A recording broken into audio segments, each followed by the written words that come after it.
परिचय। Albert Camus द्वारा the stranger का अवलोकन। एल्बर्ट कैमस का द स्ट्रेंजर एक क्लासिक एग्जिस्टेंशियलिज्म और एब्सर्डिज्म का वर्क है जो एक ऐसे व्यक्ति के जीवन का परीक्षण करता है जो भावनाओं से लगभग रहित है और जिसे समाज से अलगाव और नियमों के प्रति उदासीनता के लिए दंडित किया जाता है। 1942 में लिखी गई यह कृति मुख्य पात्र म्योरसॉल्ट के इर्द-गिर्द घूमती है, जो जीवन, मृत्यु और स्वतंत्रता जैसे विषयों को प्रस्तुत करती है। यह उपन्यास कैमस के एब्सर्डिज्म दर्शन को प्रकट करता है, जिसमें वह तर्क देते हैं कि जीवन का कोई अंतर्निहित अर्थ नहीं है और अर्थ खोजने के मानव प्रयास व्यर्थ है। यह उपन्यास पारंपरिक नैतिकता, न्याय और मानव संबंधों की धारणाओं को चुनौती देता है और एक ऐसे नायक को प्रस्तुत करता है जो जीवन और समाज के मूल्यों के प्रति भावनात्मक रूप से उदासीन है। कहानी यह सवाल उठाती है कि एक ऐसे संसार में जिसमें कोई उच्च उद्देश्य नहीं है, मनुष्य को कैसे जीना चाहिए और पाठकों को मानव स्थिति पर एक गहरी समझ प्रदान करती है। Chapter 1 The Death of Meursault's Mother। उपन्यास की शुरुआत साहित्य के सबसे प्रसिद्ध पंक्तियों में से एक से होती है, Mother died today, or maybe yesterday, I can't be sure। यह परिचय म्योरसॉल्ट के जीवन के प्रति डिटैच्ड और इंडिफरेंट दृष्टिकोण को सेट करता है। म्योरसॉल्ट अपनी मां की मृत्यु के बारे में उस नर्सिंग होम से एक टेलीग्राम प्राप्त करता है जहां वह रहती थीं। उनकी प्रतिक्रिया इस महत्वपूर्ण घटना पर ठंडी और निर्विकार होती है। वह अंतिम संस्कार में भाग लेते हैं, लेकिन वह दिन की गर्मी, अपने शारीरिक असुविधा और लंबे थकाऊ जुलूस की अधिक चिंता करते हैं, न कि अपनी मां के खोने की। म्योरसॉल्ट अंतिम संस्कार में नहीं रोते हैं और मोर्नर्स को बिना भावनात्मक रूप से जुड़े हुए देख रहे होते हैं। की कॉन्सेप्ट्स। एब्सर्डिज्म। म्योरसॉल्ट की उनकी मां की मृत्यु के प्रति उदासीनता कैमस के एब्सर्डिज्म दर्शन को प्रस्तुत करती है, जो यह मानता है कि जीवन का कोई अंतर्निहित अर्थ नहीं है और दुख जैसे मानवीय भावनाएं समाज द्वारा आरोपित आर्बिट्रेरी रिस्पॉन्सेस है। Detachment from social norms. Meursault की प्रतिक्रिया उनके आसपास के लोगों के लिए चौंकाने वाली है, क्योंकि समाज किसी प्रियजन की मृत्यु पर मॉर्निंग और भावनाओं के प्रदर्शन की अपेक्षा करता है। उनके इन सामाजिक मानदंडों का पालन न करना उन्हें समाज से अलग करता है और उनकी इवेंचुअल एलियनेशन की भविष्यवाणी करता है। Important quotes. Mother died today. Or maybe yesterday, I can't be sure। यह प्रारंभिक पंक्ति म्योरसॉल्ट के चरित्र का सार प्रस्तुत करती है। डिटैच्ड, इंडिफरेंट और समय और भावना की परंपराओं के प्रति अनकंसर्न्ड। उनकी इनेबिलिटी अपनी मां की मृत्यु के दिन को पिनपॉइंट करने में उनके जीवन से गहरे भावनात्मक डिस्कनेक्ट को दर्शाती है। It occurred to me that anyway one more Sunday was over, that Memon was buried now, that I was going back to work, and that really nothing had changed। म्योरसॉल्ट की उनकी मां की मृत्यु के प्रति उदासीनता उनकी एग्जिस्टेंशियल एपैथी को दर्शाती है। उनके लिए समय और घटनाएं अप्रासंगिक है, जिससे जीवन के एब्सर्डिटी का और अधिक प्रदर्शन होता है। की लेसन्स। Lives meaninglessness. म्योरसॉल्ट की लैक ऑफ ग्रीफ कैमस के विश्वास को दर्शाती है कि जीवन एब्सर्ड है। उनका मृत्यु को किसी विशेष अर्थ के रूप में न देखना यह सुझाव देता है कि जीवन स्वयं ही आर्बिट्रेरी है और इसका कोई हायर पर्पस नहीं है। Societal expectations versus individual experience. Meursault के उनकी मां की मृत्यु के व्यक्तिगत अनुभव और समाज की अपेक्षाओं के बीच डिस्कनेक्ट यह चुनौती देता है कि कैसे यूनिवर्सल मोरल और इमोशनल रिस्पॉन्सेस समझे जाते हैं। Chapter 2 Meursault's relationship with Marie। अंतिम संस्कार से लौटने के बाद म्योरसॉल्ट अपनी दिनचर्या फिर से शुरू करते हैं, बिना किसी दुख या शोक के संकेत दिए। अगले दिन वह अपनी पूर्व सहकर्मी मरी के साथ एक रोमांटिक रिश्ता शुरू करते हैं।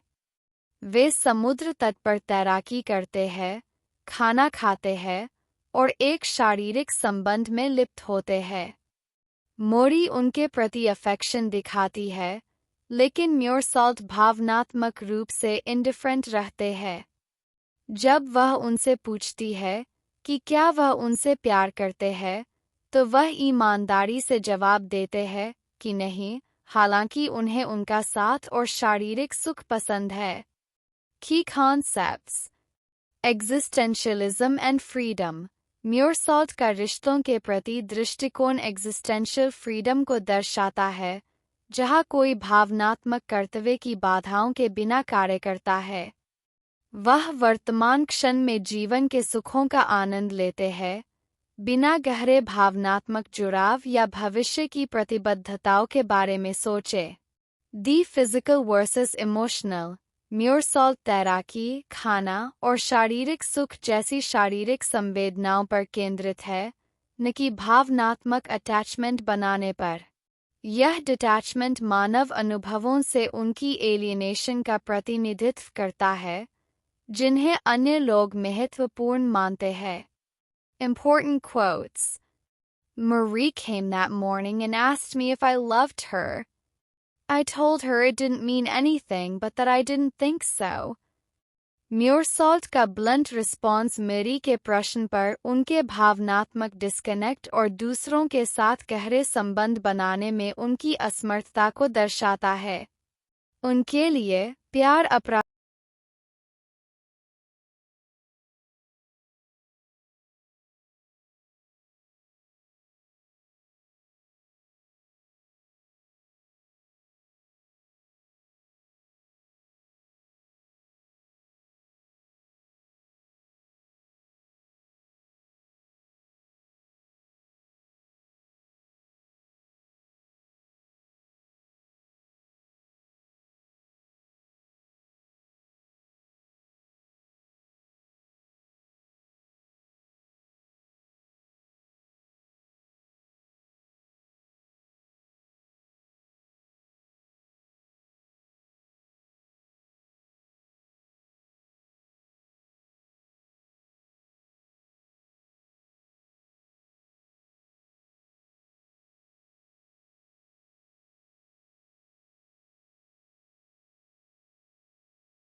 Chapter 3: The Neighbor and the Concept of Choice.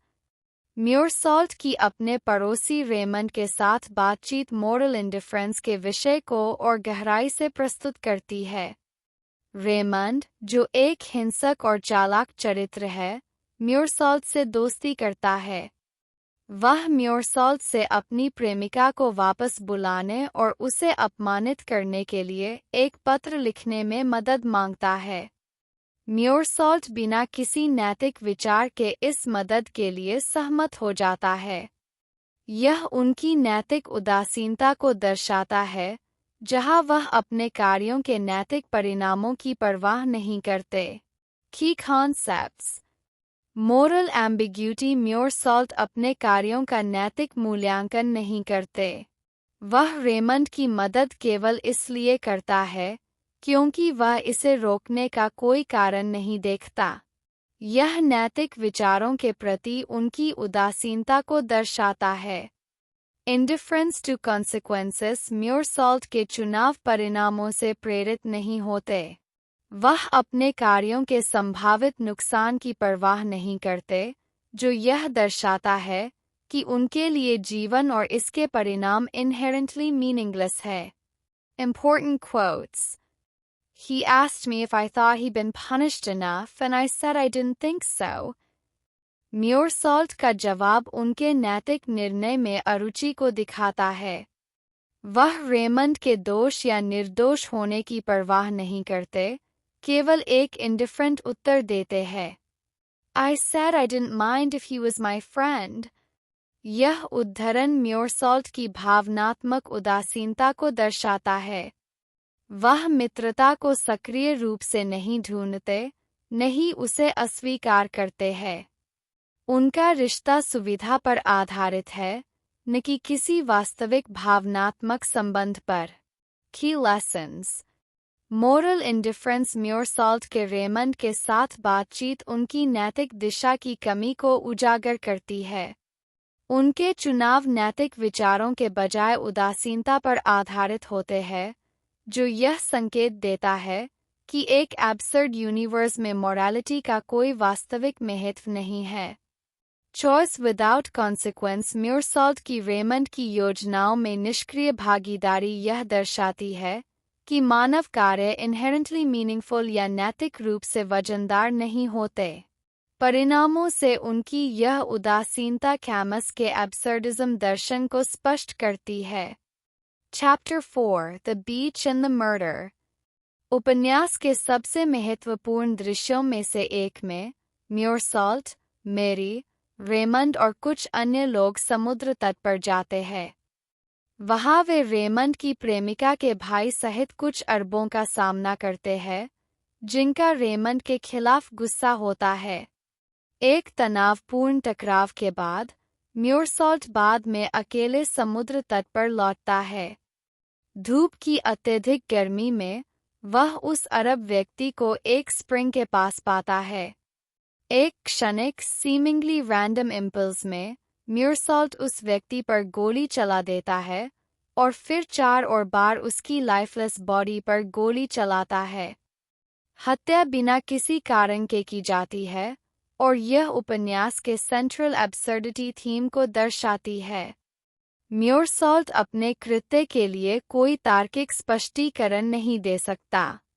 वह केवल धूप, गर्मी और चमकती रोशनी का उल्लेख करता है, लेकिन इनमें से कोई भी उसके कार्यों को उचित नहीं ठहराता। Key concepts. दी एब्सर्ड हत्या उपन्यास में एब्सर्डिटी की अंतिम अभिव्यक्ति है। मसॉल्ट का कृत्य बिना किसी मोटिवेशन या मीनिंग के है। यह एक रैंडम इरेशनल एक्ट है जो मानव अस्तित्व की एब्सर्डिटी को दर्शाता है। एलियनेशन हत्या म्योरसॉल्ट को समाज से अलग करती है। अपने कार्यों की व्याख्या करने में असमर्थता और तर्कहीन कारणों की कमी उसे उसके आसपास की दुनिया के मानदंडों और मूल्यों से और अधिक अलग करती है। Important quotes. And it was like knocking 4 quick times on the door of unhappiness. यह भयावह पंक्ति म्योरसॉल्ट के हत्या के प्रति इंडिफरेंट रवैये को दर्शाती है। उनके कृत्य का विवरण भावनाओं से रहित है, जो उनके अपराध की एब्सर्डिटी और परिणामों से उनके डिस्कनेक्ट को उजागर करता है। The sun was the same as it had been the day I'd buried Maman, and like then my forehead especially was hurting me. म्योरसॉल्ट द्वारा हत्या की तुलना अपनी मां के अंतिम संस्कार से यह दिखाती है कि उनके लिए दोनों घटनाएं, जो दूसरों के लिए महत्वपूर्ण होती है, ट्रिवियल और डिस्कम्फर्टिंग है।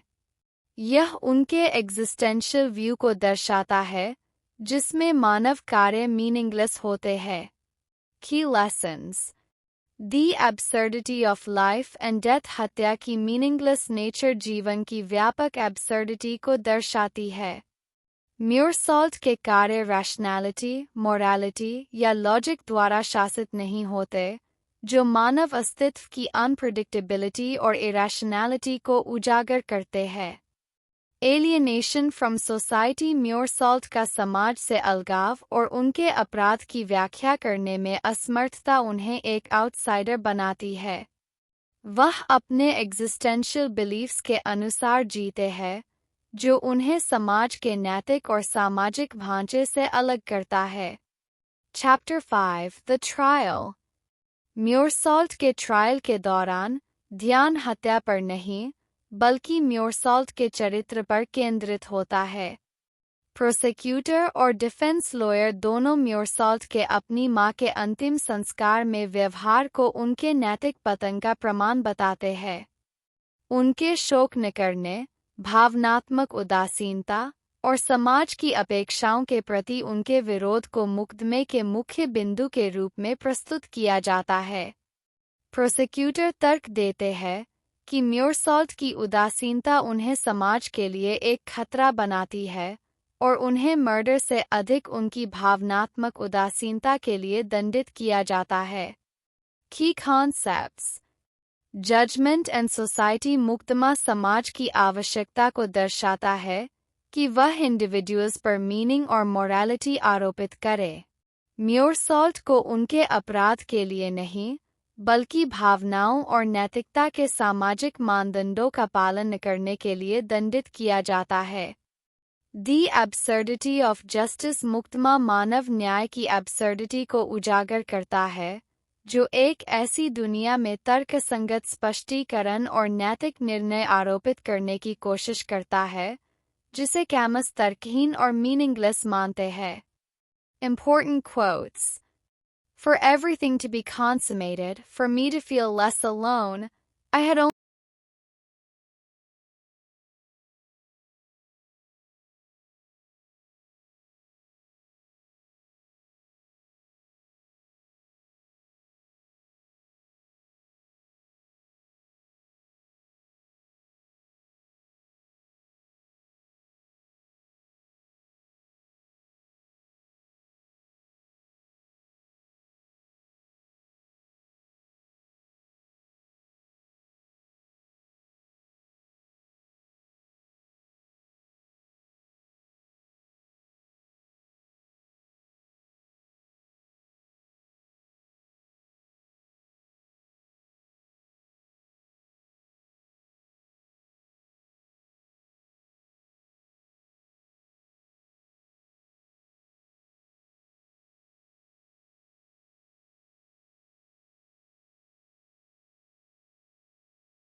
Chapter 6 Massault's Reflections on Death and the Absurd. उपन्यास के अंतिम अध्याय में, जब म्योरसॉल्ट अपनी एग्जीक्यूशन का इंतजार कर रहा होता है, वह जीवन, मृत्यु और एग्जिस्टेंस के अर्थ पर विचार करता है। वह अपनी मृत्यु की अनिवार्यता को स्वीकार करता है और यह समझता है कि जैसे जीवन का कोई अंतर्निहित अर्थ नहीं है, वैसे ही मृत्यु का भी कोई विशेष महत्व नहीं है। म्योरसॉल्ट को यह भी समझ में आता है कि सभी इंसान मृत्यु की ओर अग्रसर होते हैं और इसके समय और परिस्थितियों का कोई विशेष महत्व नहीं होता। यह रियलाइजेशन उसे पीस का अनुभव कराता है। म्योरसॉल्ट जीवन और मृत्यु की रैंडमनेस को अपनाता है और यह सत्य स्वीकार करता है कि जीवन में वास्तव में कुछ भी मायने नहीं रखता। की concepts acceptance of the absurd. Meursault के मृत्यु पर विचार कैमस के एब्सर्डिज्म के सिद्धांत का सार प्रस्तुत करते हैं। वह यह मानता है कि जीवन का कोई अंतर्निहित अर्थ नहीं है और इस सच्चाई को पहचानने से उसे फ्रीडम और पीस मिलती है। फ्रीडम इन एक्सेप्टेंस। जीवन की निरर्थकता और मृत्यु की अनिवार्यता को स्वीकार करके म्योरसॉल्ट एक प्रकार की स्वतंत्रता पाता है। अब उसे समाज की अपेक्षाओं को पूरा करने या जीवन में अर्थ खोजने की जरूरत नहीं लगती, क्योंकि उसने समझ लिया है कि कोई भी अर्थ नहीं है। Important quotes. I open myself to the gentle indifference of the world. मैंने खुद को दुनिया की सौम्य उदासीनता के लिए खोल दिया। यह उद्धरण म्योरसॉल्ट की अंतिम स्वीकृति को स्पष्ट करता है। दुनिया मानव जीवन के प्रति उदासीन है और एक ऐसे ब्रह्मांड में अर्थ खोजने का प्रयास व्यर्थ है जहाँ कोई अर्थ नहीं है। इस उदासीनता को अपनाने से म्योरसॉल्ट अपने अंतिम क्षणों में पीस का अनुभव करता है। I had lived my life one way and I could just as well have lived it another. मैंने अपनी जिंदगी एक तरीके से जी और मैं इसे किसी और तरीके से भी जी सकता था। म्योरसॉल्ट का यह विचार उनके जीवन की निरर्थकता को दर्शाता है। वह मानता है कि उसके चुनाव और कार्य मनमाने थे और जीवन किसी और तरीके से भी घटित हो सकता था जिसका कोई अंतिम महत्व नहीं है। Key lessons: The absurdity of existence. म्योरसॉल्ट का जीवन की निरर्थकता को स्वीकार करना उपन्यास का केंद्रीय एग्जिस्टेंशलिस्ट पाठ है। यह सिखाता है कि जीवन का कोई इनहेरेंट मीनिंग नहीं है और इसे पहचानना मानव की वास्तविक फ्रीडम का रास्ता खोलता है। फ्रीडम थ्रू एक्सेप्टेंस उपन्यास के अंत में म्योरसॉल्ट की पीस उसकी निरर्थकता की स्वीकृति से आती है। जीवन की निरर्थकता और मृत्यु की अनिवार्यता को स्वीकार करके वह समाज की अपेक्षाओं और जजमेंट से मुक्त हो जाता है और अपने शर्तों पर जीवन और मृत्यु को अपनाता है। Conclusion: The philosophy of the stranger. The stranger अस्तित्ववाद, एग्जिस्टेंशलिज्म और निरर्थकता, एब्सर्डिज्म की गहन पड़ताल है। म्योरसॉल्ट के चरित्र के माध्यम से एल्बर्ट कैमस यह दर्शाते हैं कि जीवन की मीनिंगलेसनेस और समाज द्वारा लगाए गए नैतिकता और नियमों की मनमानी प्रकृति का सामना कैसे किया जाए। म्योरसॉल्ट की यात्रा, जिसमें वह भावनात्मक उदासीनता से जीवन की निरर्थकता को स्वीकार करने तक पहुंचता है, अस्तित्ववादी संघर्ष का प्रतीक है। एक ऐसी दुनिया में मीनिंग खोजने का संघर्ष जो मीनिंग की पेशकश नहीं करती। कैमस का उपन्यास अस्तित्व, नैतिकता और स्वतंत्रता के बारे में गहन प्रश्न उठाता है। म्योरसॉल्ट का समाज की अपेक्षाओं के अनुरूप न होना और अंतः जीवन की निरर्थकता को अपनाना यह दृष्टिकोण प्रस्तुत करता है कि एक ऐसी दुनिया में कैसे जिया जाए जहाँ कोई अंतर्निहित अर्थ नहीं है।